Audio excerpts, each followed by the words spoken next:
Right, so let's talk about how we can detect ARP poisoning attacks. First of all, let me show you the ARP table. So in our Windows device, which is the device that we always attack, I'm going to run a command, ARPA, to list all the entries in the ARP table. So each computer has an ARP table, and that table associates IP addresses with MAC addresses. So we can see the IP address of the router, which is 10.20.14.1, is associated with the MAC address 52.54, and it ends up in 35.00. So this is the MAC address for the IP for the router. So the way that ARP poisoning works, like we discussed before, is it works because each request is trusted, and clients accept responses even if they didn't send a request. So what the hacker does is he sends a response to the client telling them that they are the router.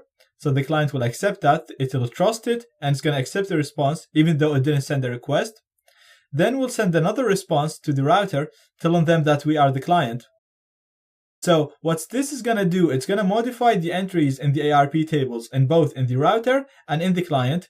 And for the client, it's going to contain the hacker's MAC address, and it's going to associate that with the router's IP address. So what's basically going to happen is it's going to modify the MAC address here, and it's going to change that to the attacker's MAC address instead of the router's real MAC address.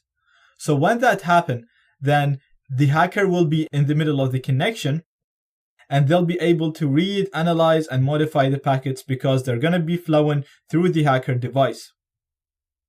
So let's run the ARP poisoning, a normal ARP poisoning attack like we always do it. And when I go back here, I'm going to execute the same command. So I'm going to do an ARPA again. And note how the MAC address is going to be different. So the MAC address for the router, it used to be this one. And when we ran the command, then the MAC address changed to this one. And this MAC address right here is the MAC address of the network card that the attacker is using. So if I come here and just do an ifconfig, you'll see that this is the MAC address, the same MAC address that is displayed in here. So this is the easiest and the simplest way to discover ARP poisoning attacks. It's not the handiest way though, because you're going to have to keep doing this command and keep comparing the entries if you really wanted to check if you're being ARP poisoned. So there's a tool called XARP, and it does that automatically for you, and it's available for Linux and Windows. So I already downloaded. You can just Google XARP and you can download it. Very easy to download and install. And I'm just going to run it. I'm actually going to stop the attack first, and then I'm going to run the tool. Now notice when you stop the attack, the IP address is going to go back to what it was. So you can see that the MAC address of the router is back to its default right value of the router. So I'm just going to run XARP now. And you can see that everything is good. And you can see that the entries are very similar to what we did when we did ARPA. So we have the IP addresses and the MAC addresses associated with it. What the tool basically does, it's just going to automatically monitor this.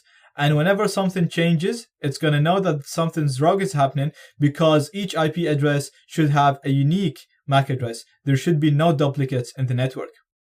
So I'm going to do another ARP poisoning attack exactly like we did it before. And when we come here, you'll see that XARP is giving us a notification and telling us that something's happening. It's telling us that the MAC address for the router, which is the 10.20.14.1 IP, has changed from this to that. And if we look here, I'm going to click OK. And if we look here, we can see that the affected machines are the router, my own machine right now, and the attacker. Sorry, that's me, and that's the attacker. So basically, we know that the machine at 10.20.14.203 is trying to do an ARP poisoning attack because it's the one that the router's MAC address has changed to. Therefore, we know this is the attacker machine. So this tool is really handy because it does the monitoring automatically for us, and it will tell us whenever someone is trying to ARP poison the network.